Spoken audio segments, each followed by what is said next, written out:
nothing has caused more discussion online between Christians than the Eucharist. It's gripped my mind too. The Eucharist, in a sense, is why this channel exists. After looking into church history and visiting my first Catholic Mass, my perspective on this topic changed forever. I'll never forget the first time I saw a Catholic priest elevate the Eucharistic host, hearing the bells ring, feeling the room shift. That moment made me realize the Eucharist was too important to just ignore. What I also learned though is that there's a lot of different opinions for how we should view the Eucharist, the Lord's Supper, communion. Catholics believe in transubstantiation, non-denoms believe it's just a symbol, and Anglicans, who knows what they believe. But seriously, we Christians seem to have wildly different takes on what the Eucharist is. And today I'd like to show you why we disagree, where exactly the disagreements are, and more importantly, why we actually have more in common than you might think. Our beliefs on the Eucharist fall on a spectrum between two positions. The bread and the wine literally become Jesus' body and blood, and the bread and wine are just a symbol of Jesus' body and blood. Now on the far left, we have the Catholic Church. They use the term transubstantiation to summarize their position. The Catholic Church teaches that after the priest consecrates the elements, though they look like bread and wine, their substance is now body and blood. And this theology leads to all kinds of practice, most notably adoration, where people will sit before a Eucharistic host because they believe they're sitting with Jesus himself. Adoration specifically did not make sense in my Protestant brain, but one time I actually went to an adoration chapel a few years ago. All I can say is that Jesus actually spoke to me while I was in adoration. If you want to hear more of that story, I just posted a video on my Patreon. So if you're interested in that, check it out. And I have a ton of other videos on Patreon as well that could be interesting to you. On the far right, we have Anabaptists, Evangelicals, Pentecostals, that whole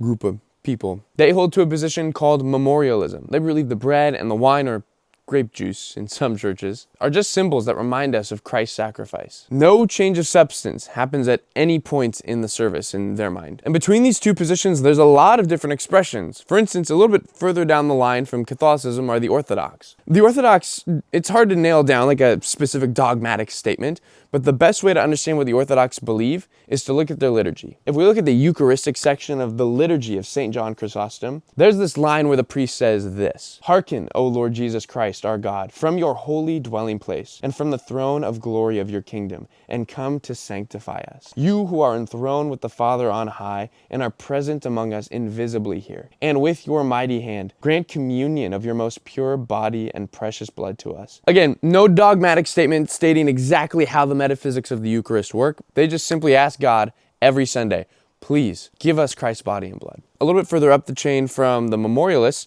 are the Reformed. And the Reformed position summarizes when the elect partake in the bread and the wine, God spiritually nourishes them with Christ's body and blood. If the unelect eat the bread and the wine, those who are not predestined for salvation, they just eat bread and wine. As you're going to see, the Protestant position varies a little bit. For instance, Lutherans are a lot closer to the Orthodox and the Catholics. Luther famously once said, "Is means is," meaning when Christ says, "This is my body," that settles it. If you're going to sum it up in a formula, the Lutherans would teach that the bread and the wine and the body and the blood are present along with each other at the same time. If we go a little bit further down, there's the Anglican Church. Similarly to the Orthodox, one of the best ways to understand what Anglicans believe is to look at their worship. And if we go to the liturgy section of the Book of Common Prayer, there is also a specific prayer that the priest will say before we consecrate the bread and the wine. It says, "We ask you to bless and sanctify with your word and Holy Spirit these gifts of bread and wine, that we, in remembrance of his death and passion, may be partakers of his most blessed body and blood." Even in the liturgy, you can see how the Anglican Church is trying to play to both sides a little bit. They've focused on the memorial aspect of the feast, how we are supposed to use this to remember the sacrifice of Christ. But they don't think it's merely a symbol. By this remembrance, we really do partake in the body and blood of Christ. Finally, Methodists take the lower end of the Anglican Church's Eucharistic theology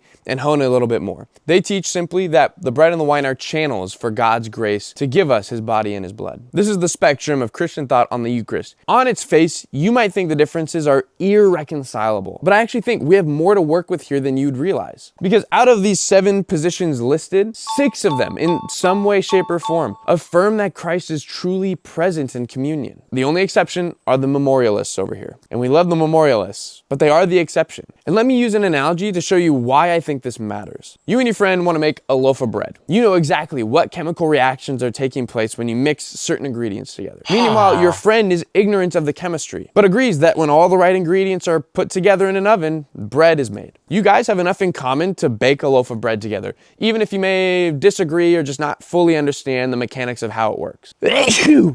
Woo! Then you go to another friend's house who also wants to bake bread. And again, you're this chemistry guy. You're really into the nitty-gritty details of the bread. But this friend of yours throws whatever he wants into a bowl. Let's say chocolate syrup, pickle juice, grapes. He mixes it all together and throws it in an oven and says, hey man, bread's gonna come out because it doesn't really matter.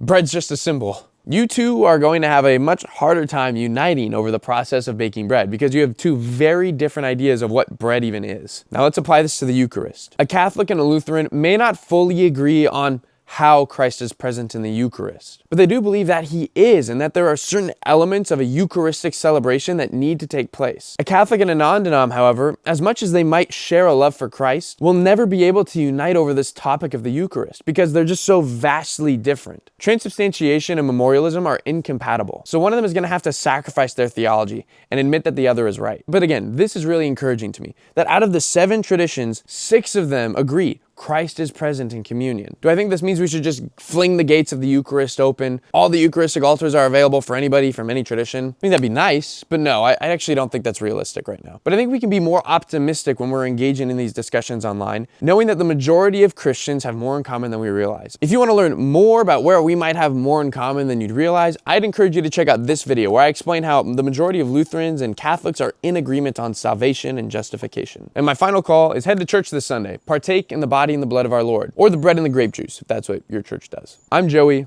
This is Christianity United.